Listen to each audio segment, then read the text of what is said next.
Who's the best athlete in your family? I mean, I never got to see him play at all, but my grandfather, Dick Hammer, I would have to say.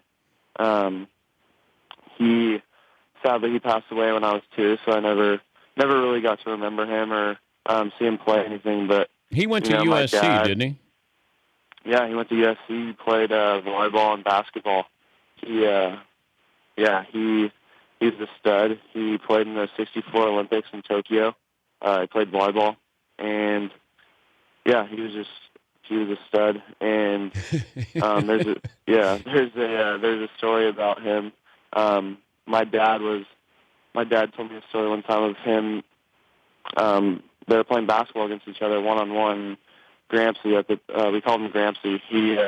He was a 60, and my dad was, in his prime athletically, I guess you could say. And they played one-on-one, and Gramsci beat him.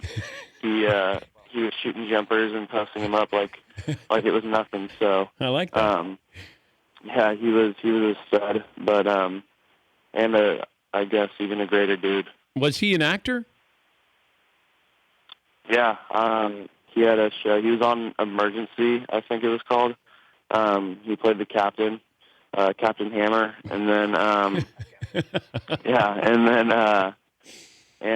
he was one of the original Marlboro Men. So that's pretty crazy and really cool to be able to say. Wait, he was one of the Marlboro Men, like the cowboy. Yeah. Your nickname's got to be the Hammer, though, Sam.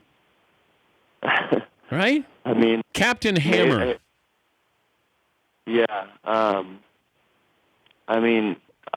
I wish it was. Well, you can't give yourself a nickname, but maybe you could give it to one of your teammates to give to Bill Plaschke at the LA Times to say, we call him the Hammer, Captain Hammer.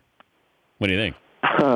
Yeah, I mean, that'd be sweet. Captain I think it'd be Hammer. easier if my last name was actually Hammer, but that'd be awesome. We should probably spread that around a little bit. The Dan Patrick Show, weekday mornings on Audience.